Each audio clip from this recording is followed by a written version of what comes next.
Mardi 5 mars, le président Emmanuel Macron était en visite à Prague pour signer des contrats juteux, notamment dans le domaine nucléaire. Mais notre cher président en a profité à nouveau pour jouer les va-t-en-guerre lors de la conférence de presse avec le président de la Tchéquie, Petr Pavel. Nos principes sont simples. La Russie ne peut pas ni ne doit gagner cette guerre.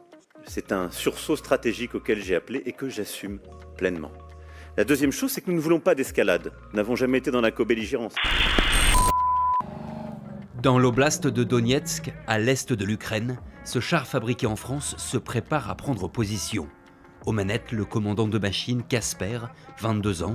Ce n'est pas en Ukraine que son équipage a appris à manier ce blindé de 16 tonnes, mais en France. Concernant la position de la France, Emmanuel Macron estime que rien n'est interdit par principe. Dans aucun cas, des avions de chasse ne peuvent être livrés dans les semaines qui viennent. Parce qu'il y a des délais de formation, de livraison et une formation incompressible pour des avions qui ne sont pas connus des pilotes ukrainiens. Et donc je ne l'exclus absolument pas, mais ça ne correspond pas aujourd'hui aux besoins. La livraison des missiles Taurus, des missiles de longue portée que l'Ukraine réclame à l'Allemagne depuis des mois. Jusqu'à ce jour, le chancelier allemand refuse de donner son feu vert à la livraison de ces missiles, car ces engins ont une portée de plusieurs centaines de kilomètres. Ils pourraient donc être utilisés pour toucher des cibles en Russie, et c'est une ligne rouge pour Olaf Scholz. Or, dans les écoutes qui ont été diffusés par Russia Today, la chaîne d'État russe, les officiers allemands évoquent justement l'hypothèse d'une telle livraison. Ils discutent des cibles que pourraient éventuellement atteindre ces missiles, parmi lesquels le pont de Crimée.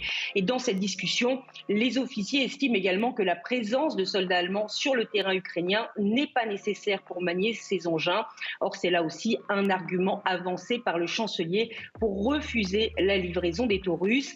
Cet après-midi, le ministère de la Défense a confirmé cette fuite, ce qui place bien évidemment le gouvernement dans une position délicate, d'autant que les partis de la coalition sont déjà très divisés sur la livraison de ces missiles. Nous abordons à coup sûr un moment de notre Europe où il conviendra de ne pas être lâche.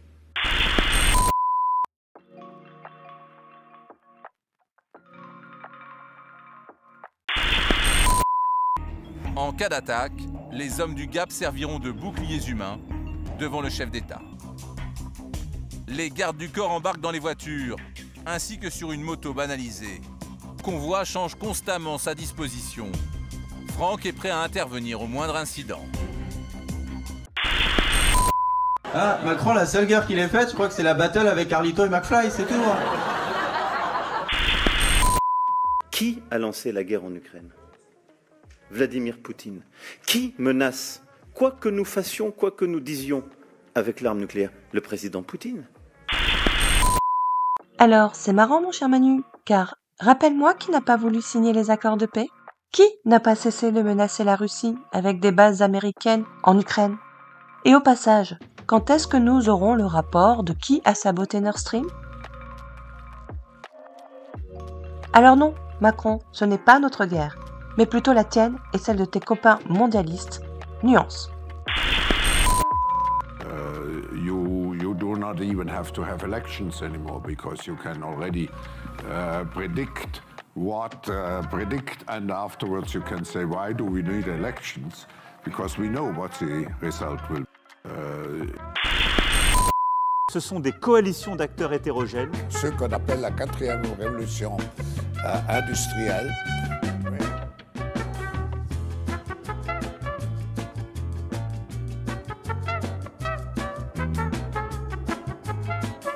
Se donnent les mêmes objectifs pour avoir des résultats.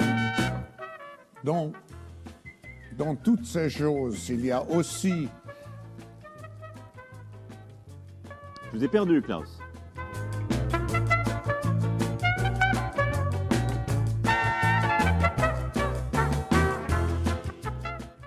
Cher Klaus, je vous vois, mais vous ne bougez plus et vous ne parlez plus.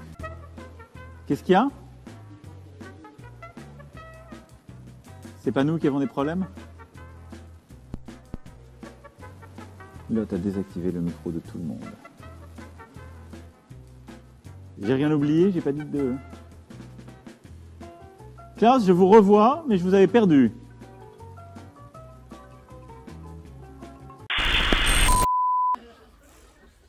Va te faire foutre.